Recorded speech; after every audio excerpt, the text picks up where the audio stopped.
everybody. Welcome to a whole new wee show. I'm Tara Larkin, and my guest today is Patrick Chapman. Patrick, welcome.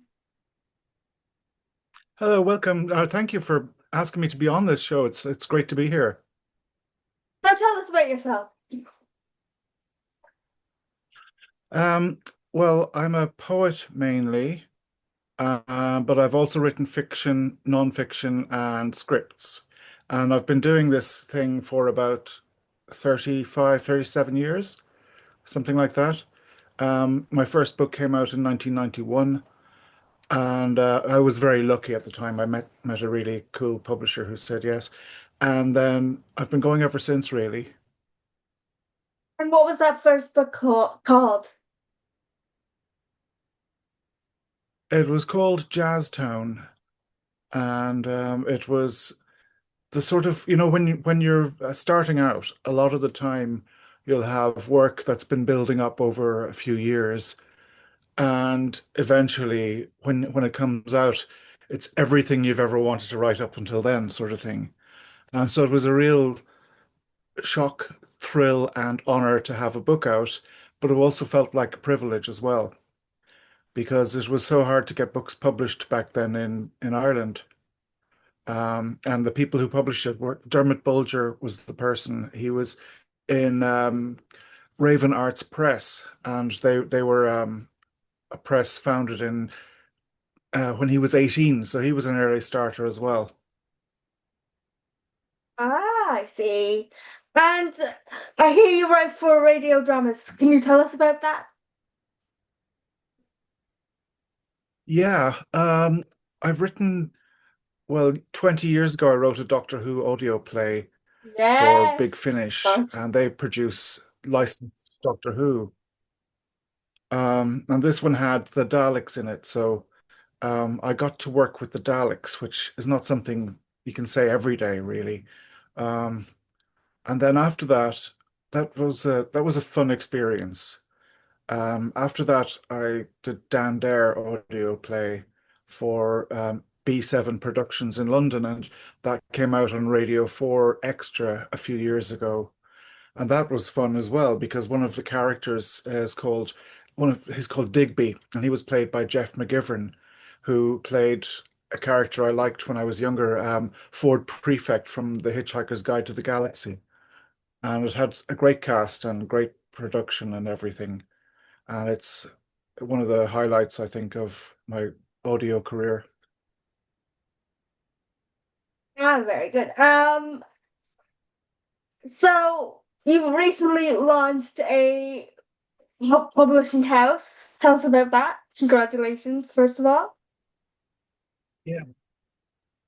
Well, thank you very much. It's called Silver Locust Press, and we produce chapbooks. And they're sort of half-size poetry collections, is one way of putting it. But Lindsay, your previous guest, is one of our first authors, and she's putting out a book of flash fiction. So we're going to do four chapbooks and release them in July.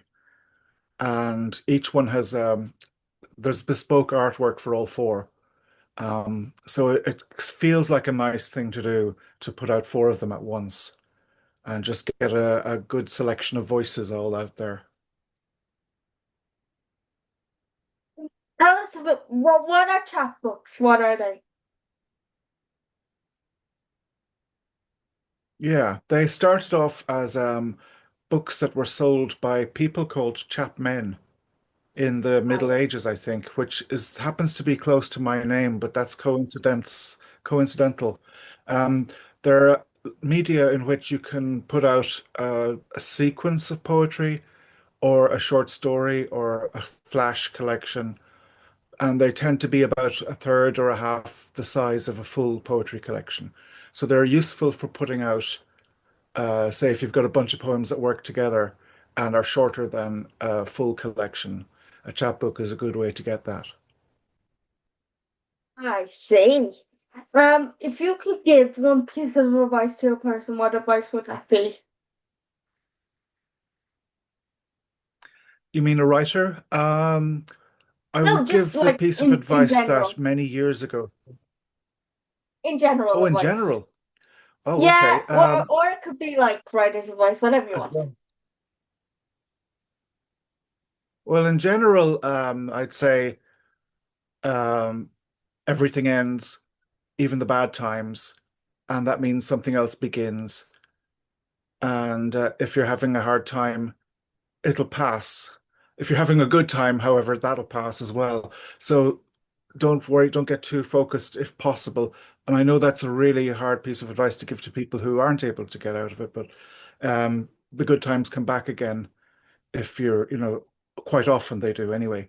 Writing advice, I'd say, don't worry about your first draft. It's going to be messy. And a lot of people feel that they want to get perfection at the first in the first draft, and that generally speaking isn't possible. So don't beat yourself up if you're finding it hard and it's not working because all you need to do at the first draft is throw everything out on the page or the screen and then see what you've got.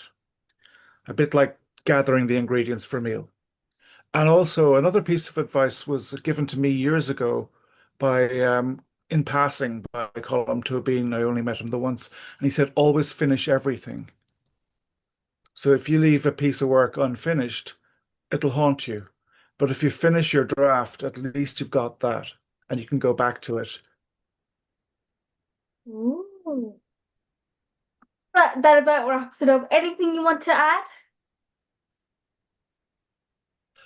Just say thank you very much for having me on, and Ah, you're um, welcome. the website for yeah. The Silver Locust Press is out now, and it's at Silver Locust Press dot press if anyone is interested. And we'll be doing a launch, so that'd be great if people came along to that. Uh, Thank you, Patrick, for coming on. It's been a pleasure. You're And welcome. subscribe Thank you very and much. subs and Indeed, yeah. subscribe today for a whole new week. See you later. Bye bye. I will, yeah. Bye.